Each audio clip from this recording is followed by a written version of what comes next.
Welcome to a special episode of the Coaching Lab, where we're discussing a hot topic in the world of health and wellness coaching and counseling. What's the difference? How do they complement one another? Do they complement one another? Can one replace the other? Does coaching have a role within employee assistance programs? Are there red flags to look for related to either one of these two? With mental health garnering critical attention nationally, it is a subject that must be addressed, whether for coaches, counselors, employers, EAP providers, or the general public. We've got to talk it through. If you're new to the Coaching Lab podcast, I'm Dr. Brad Cooper, the curious CEO of Catalyst Coaching and your host over the past 7 years and now 350 plus episodes. We exist to provide health, wellness, and performance coaches and anyone looking to bolster their life, engaging, practical, and evidence-based insights to make your tomorrow just a little bit better than your today. Our guest is Susanna Cooper, both a licensed counselor and a nationally board-certified health and wellness coach, someone who's recognized nationally as a thought leader in the field. Her background includes 2 master's degrees and 2 licenses covering counseling and occupational therapy. In addition, she has combined this with advanced training in positive behavior change with a specialized focus on intrinsic motivation and motivational interviewing. Susanna is also one of a very select group of individuals who has been invited to participate in the Motivational Interviewing Network of Trainers, a collection of the best and brightest minds from across the globe in this specialty area. She currently serves as the Chief Learning Officer for the Catalyst Coaching Institute and speaks regularly at conferences and events nationwide. Personally, she's the mom to 3 adult children, married for 32 years to the luckiest man on the planet, and enjoys everything from hiking to skiing, paddleboarding to running, and especially now she gets to hang out with her granddaughters, although I'd swear she's not a day over 40. If you've been considering pursuing your MBHWC-approved coaching certification as part of a new career pursuit or to give you a new tool in your toolbox as a physical therapist, occupational therapist, counselor, or other clinician, now is the time. In addition, Catalyst Coaching Institute was rated number 1 by Fortune magazine and the most customizable by Forbes magazine. All the details, catalystcoachinginstitute.com, or email us anytime. We're happy to set up a conversation to talk through any questions you've got. Email results@catalystcoachinginstitute.com. Now it's time to lay back on that couch and step into the counseling and coaching office of Susanna Cooper on the latest episode of the Coaching Lab podcast. There seems to be such a big focus on mental health in society today. How would you say that ties into health and wellness coaching? I think it really ties back to this mind-body connection, just looking at the idea of holistic well-being. And I think that's actually something that we as wellness coaches do a really good job of, and that's helping our clients recognize that when they're talking to us in a wellness coaching session, it's not just exercise or it's not just eating or fitness that we're talking about, really kind of broadening that out into more holistic well-being. So I think some ways we can do that is to maybe pull in like a wheel of wellness or dimensions of wellness. There's a great site people can go to if they want to just see an example of this. It's the Substance Abuse and Mental Health Services Administration website. So it's SAMHSA, samhsa.gov/wellness.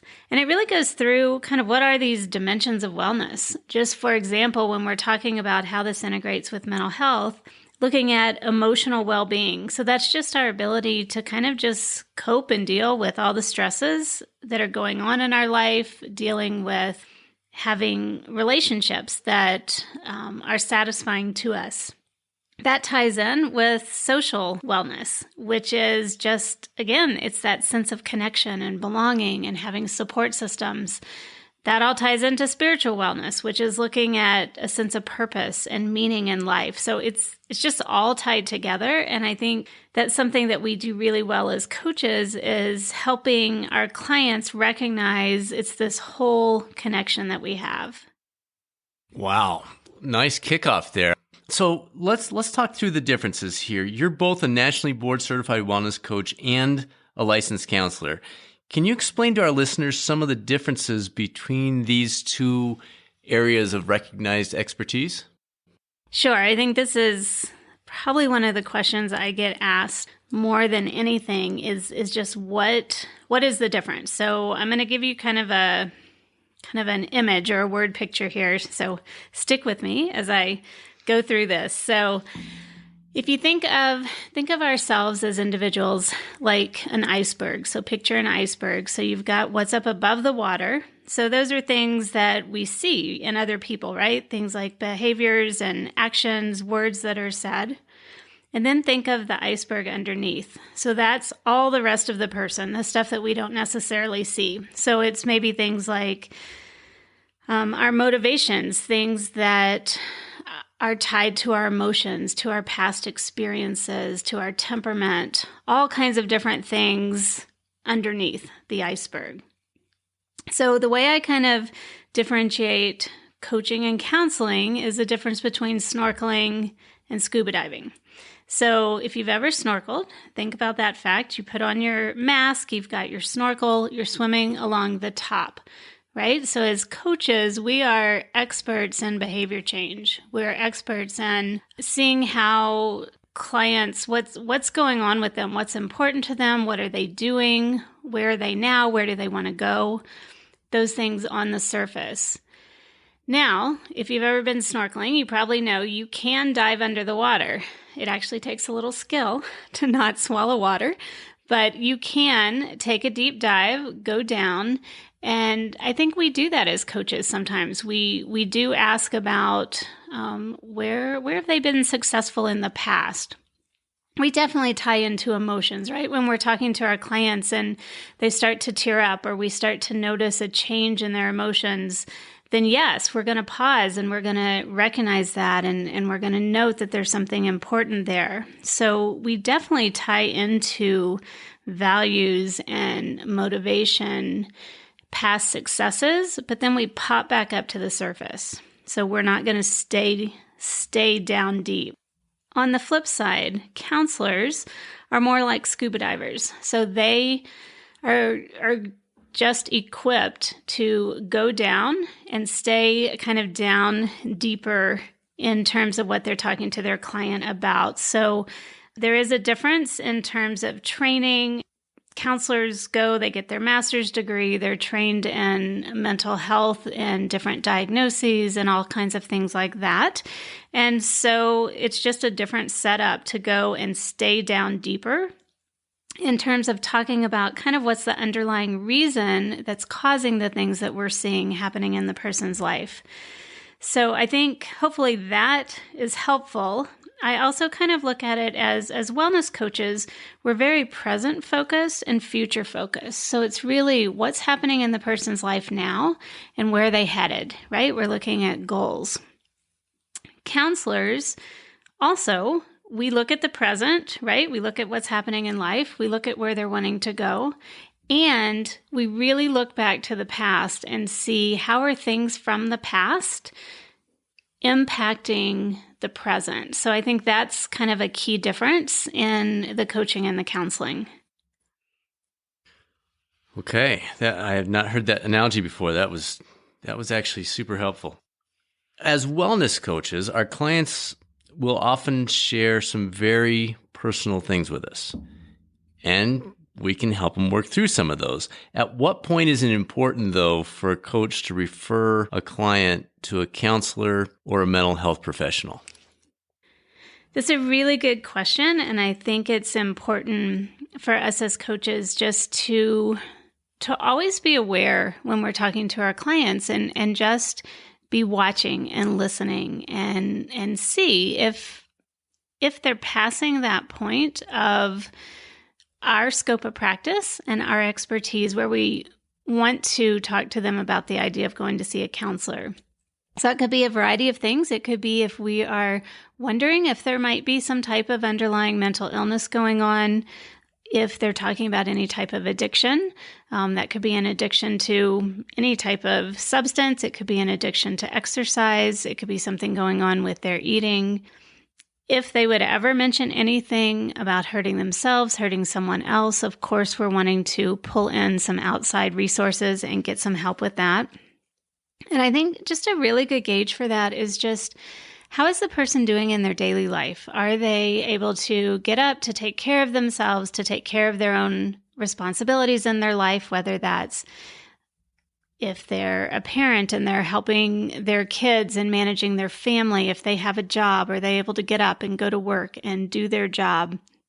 If we start recognizing that someone is no longer doing those things, then that is definitely a red flag when we would want to make sure that they're getting additional help. I think sometimes too, it can be when we're working with our clients and they're just stuck. So we're doing a good job as a coach. We're talking to them about what's important to them. We're talking about what motivates them. We're looking at their stages of change. We're setting goals based on where they're at. And we're still just stuck. Like they're just not moving forward. I think that's another time where we might really want to just kind of pause and have that conversation with our client about maybe seeking some additional help to try to get unstuck. So that leads us into the practical. You're coaching someone and counseling is brought up. What's the typical response that you get from a coaching client when you bring up the idea of counseling? So something that I think is very cool about coaching our clients is we have this trusted relationship with them. So we typically have been working with them for a while. And as you mentioned earlier, we've been talking about things that are really important to them, very personal things when they're talking about what their goals are, what their visions are for health and wellness. And so we already have established this relationship. So I think when we reach the point of just wondering about the idea of counseling, we're really in a unique position to have this conversation with our client where we can just say that. I mean, we can just make a note of, you know what, gosh, we're doing a really good job here with coming up with goals and coming up with ideas, and it seems like you're just stuck here. I'm wondering your thoughts on maybe going to talk to a counselor and get some additional help. Let's see what's getting in the way of you reaching your goals and really kind of find out. I think we can find out what are their thoughts about seeing a counselor. Sometimes it's actually a pretty easy conversation. They've seen a counselor in the past and they already have a name, they already have a number, and it's really just a matter of talking about, I think it actually would be good for me to go back and see a counselor. Other times they've never seen a counselor before, and this is like a brand new thought for them. And it's an interesting discussion to just hear, what do they think about that, and what concerns do they have about that, or what's their hesitation? How might it be helpful? How has it been helpful just talking in the coaching session? That a lot of times is a good indicator if they're feeling like they're making that it is helpful, that they are making some progress talking with their coach, that they're liking this and they're wanting to go deeper. And just recognizing that helps them realize, maybe I could see a counselor. Maybe it would be helpful to do.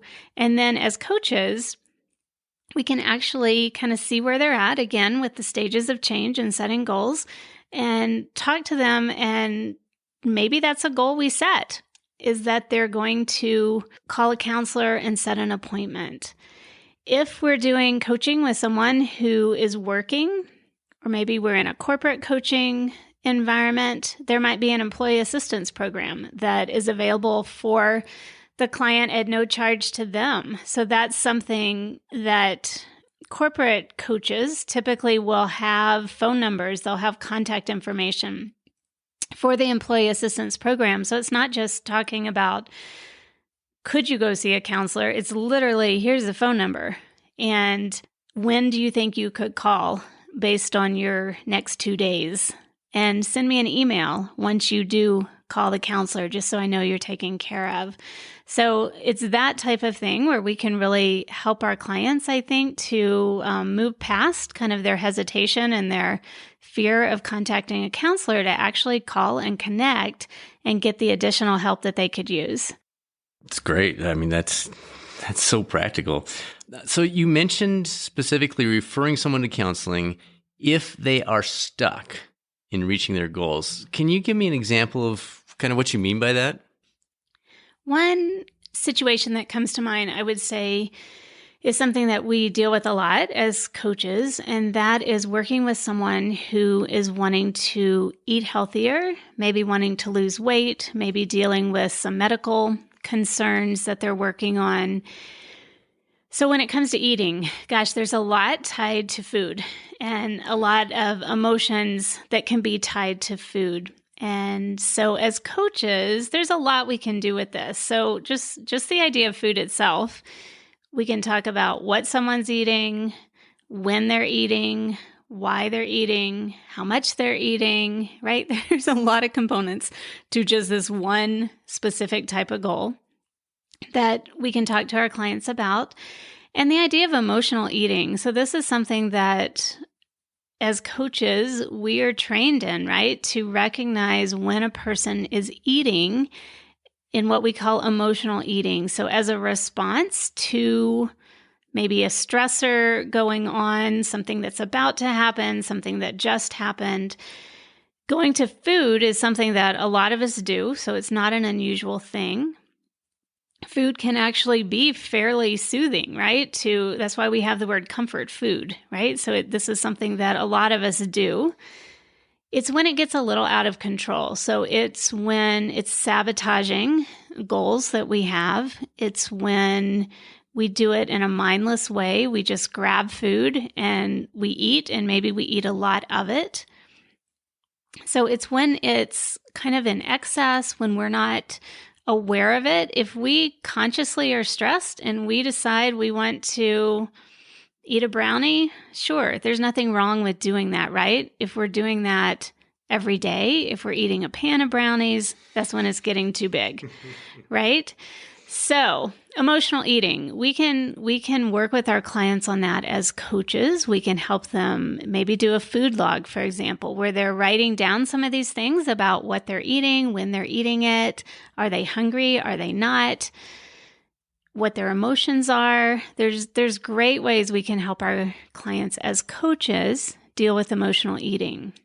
And when we do all of those things, the client maybe is even recognizing that this is going on, but feeling like they just aren't able to stop. Like they're motivated to stop. They want to stop. You're setting goals with them. And again, they're just coming up upon this where it feels out of their control. It feels like they can't make a change. They're getting really frustrated with it if there's a lot of emotion tied to it. So if you're talking about this with your client, and again, they're really tearing up, there's a lot of emotion to what they're saying. You look in their food log journal, and again, there's some heavy emotions going on. So all of this is just a great indicator to have that conversation with our client that this is cool. Like we're really onto something here with this emotional eating. And it's a good thing to recognize that this is something that could really be getting in the way of reaching a goal. And so having that conversation, we can help them take that hard step, that next step to actually dig in a little deeper with a counselor who can find out what's triggering these emotions. How is this tied to experiences in the past, to things that can kind of be brought to light. And at that point, the client can really have some tools and some ways and some support to deal with those things, to then come back into the coaching and move forward with their health and wellness goals. Very helpful. And for some reason, I'm hungry for brownies right now. But looking at it from the other direction, how would a counselor benefit professionally or personally from earning their wellness coach certification? I think there's two different ways you can look at it from the perspective of a counselor wondering about kind of what is up with health and wellness coaching, and why might they want to get some additional training? So two things. One is they might decide that this is another offering they want to be able to give to clients as part of their business. So looking at actually being a health and wellness coach. Now, if a person is a counselor, no matter what background that is, whether it's counseling, social work, psychologist, all different areas of being a therapist, what's important would be always to go back to your governing body, read the code of ethics, maybe even call and talk through what you're thinking in terms of how do you stay a therapist, a counselor, right? You can't take that away just because you're doing wellness coaching. So how does that all work, right? We want to make sure we're staying within our guidelines and our ethics. One of the biggest things I've seen across the board with different states is the idea that there should never, ever be a question in the mind of the client. Are they seeing you for counseling or are they seeing you for coaching? They're two very distinct services. The agreement, the contract you do initially with the client will be different depending on the service. Payment will be different. Wellness coaching at this point in the industry is a cash pay industry. This is not something that can be billed through insurance companies. So again, just being very distinct is important. But as a counselor, great skills, right? Great skills at attending, listening to your clients, all kinds of things that go very well into health and wellness coaching. So the second piece I've seen is counselors coming through the training to be a health and wellness coach just because they're wanting more knowledge. They're wanting more information about things related to health and wellness to integrate into their counseling sessions. So I think as counselors, there's a similar feel of this holistic idea of this mind-body connection, recognizing that. And yet sometimes I think when we're in the middle of counseling, we're so caught up in kind of what's happening in the moment with our client in their life, maybe trying to help them settle if there's some type of crisis going on, that we forget about some of the foundational pieces of wellness that can really, really help our clients. So basic things like talking to our clients about sleep, about what types of things are they eating, caffeine intake, activity, just are they getting up? Are they getting outside? Do they have any activity going on? Do they have any structure to their days? These are basic health and wellness concepts that can really be grounding to our clients when we're talking with them, can really help them as they're setting goals in counseling. They can just be really good things to have our clients choose kind of what they're interested in, pick some small goals, and actually have some success with integrating that. And I think as they start feeling better physically by integrating just some basic health and wellness foundational skills, it's going to help them feel more grounded as they're also working on maybe some deeper work that they're working on in terms of dealing with stress or dealing with some different things that are going on in their lives. What'd I tell you, everybody? This is pretty good stuff, isn't it? All right, so you obviously value both coaching and counseling. What would you like individuals from each of those separate professions to know about the other one? I think it's helpful just to recognize the common beliefs between the two professions and how we can really come alongside each other and serve our clients and work well. So I think just valuing the other profession. I think for counselors to have a better understanding of health and wellness coaches, I think it's particularly helpful with the recent national board certification that's available for health and wellness coaches, because I think it provides some credibility for us as coaches in the industry to show this is the training we have and this is where our expertise lies.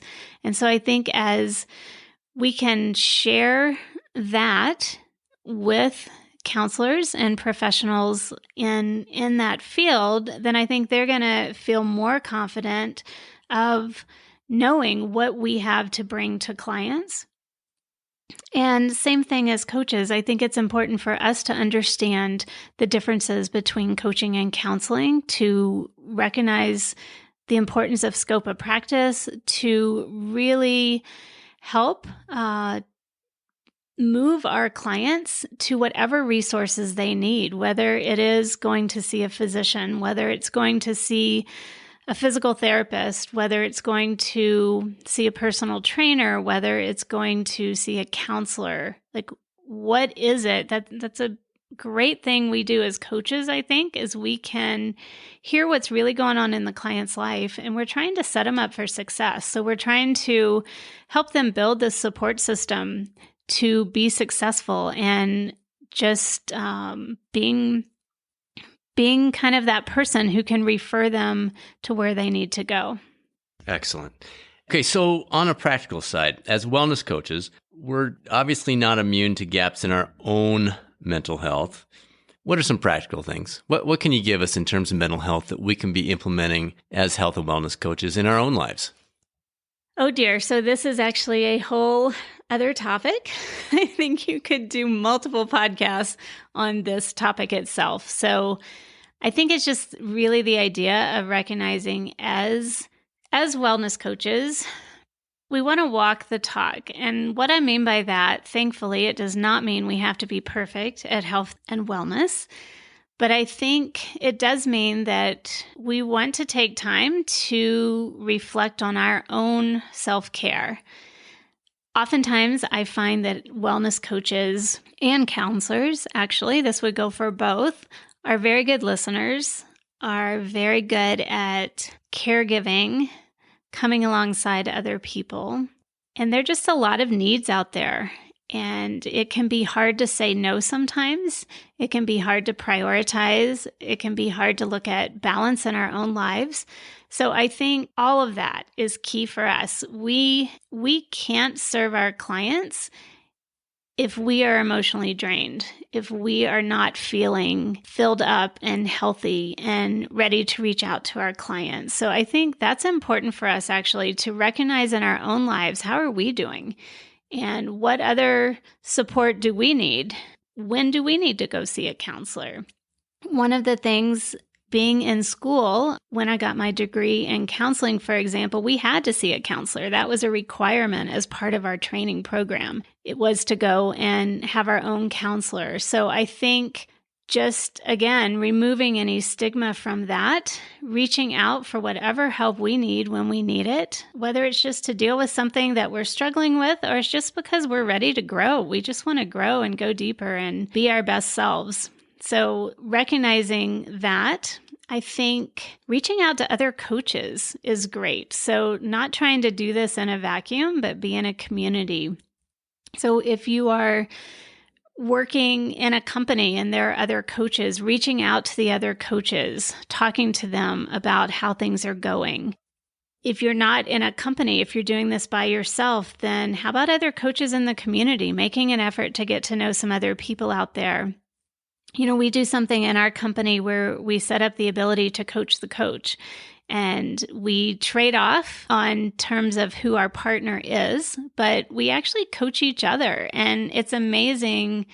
I find, I could do a webinar on a particular topic, right? But when it's happening in my life, there's just something about talking to a coach about it. Again, I know all of the content, but it's just the idea of talking it out and having them ask me those questions of, why is it important to you? Why now? What would that look like in your life? What goals could you set? How does this fit in with life right now? There's just something about that helps me personally move forward in my thinking. So I think not being in a vacuum, trying to connect with other coaches, with other resources, and then just being really purposeful in our own self-care so that we're bringing our best self to our clients every time that we talk to them. Well, speaking of your life, we're now up to the your turn question. Is there a specific area in which you're focused right now personally, health and wellness, that you'd be willing to walk us through just a little bit of the journey? So something new that I have started trying in the last 6 months is Pilates. That was something I had heard about for a long time, and I finally decided to take advantage of going for a free introductory session, trying it out, and I really enjoy it. And I think what I like about it is you can be at any skill level to go to a Pilates class. You're working on a Pilates reformer, which you might have to look up if you don't know what that is.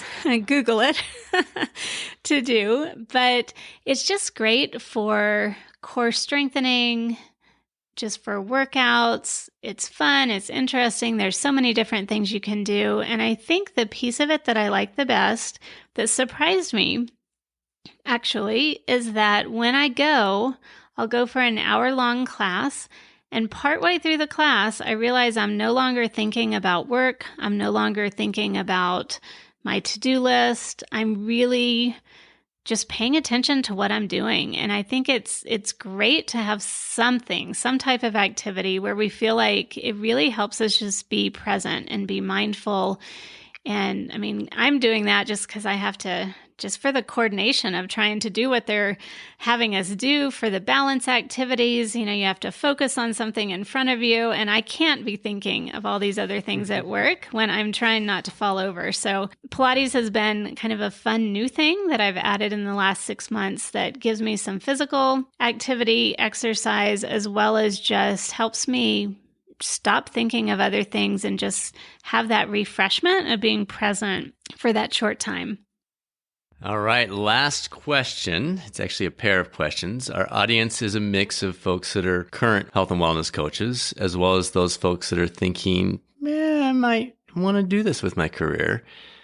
Could you give us kind of a part A and part B final words of wisdom for each of those groups of individuals? So the person who's currently coaching, anything you can recommend for them, whether it's to enhance what they're doing, to get their fire back, their passion back, take better care of themselves, some of the things you mentioned before. And then secondly, for the person that's on the fence, they're listening to this podcast for some reason, but they just haven't decided, any advice for that person? So for anybody thinking about getting into health and wellness coaching, I would say do it. It is such a good time in the industry right now to jump into wellness coaching. With the whole new national board certification that's going on out there, it's great. It's a great time to get in, to get your training, to get involved, and to understand what's going on in the industry. For current coaches, thank you for all that you're doing. What you're doing is making such a difference. You are having such an impact on people out there, and it is hard. I think it takes a lot of focus. It takes a lot of emotional energy. It's a lot of training. It's a lot that you're doing to bring to your clients, but you are making such a big difference. So thank you for what you're doing. Reach out to the coaching community, get the support that you need so that you can keep going, keep doing it. There's so much to learn in this field. So one of the things I love about actually both coaching and counseling is there's just so much to learn. It's so interesting. All the different things that are coming out there now to learn about our brains and neuroplasticity and how we learn and how we grow and all the different aspects of health and wellness. So I think get out there, learn, read, listen to more podcasts like you're doing. I mean, this is great to just keep staying energized, excited, and constantly learning all the new things that are out there. Thanks for joining us for this episode of the Coaching Lab Podcast, your source for engaging, evidence-based health, wellness, and performance insights. You have plenty of options to fill your toolbox, so I'm grateful you decided to spend a part of your week with us. If you're a coach looking for best-in-class resources to build your toolbox, support your career, you're going to find a wide range of options available on our Institute site at catalystcoachinginstitute.com, including some new specialty certifications in sleep and resilience, as well as mental toughness. For those looking to pursue certification as a health and wellness coach, all the details on that same site, catalystcoachinginstitute.com, or reach out anytime. We'll set up time to chat. Results at catalystcoachinginstitute.com. catalystinstitute.com. And now, it's time to be a catalyst. This is Dr. Brad Cooper of Catalyst Coaching. I will speak with you soon on another episode of the Coaching Lab podcast, or maybe over on the YouTube coaching channel.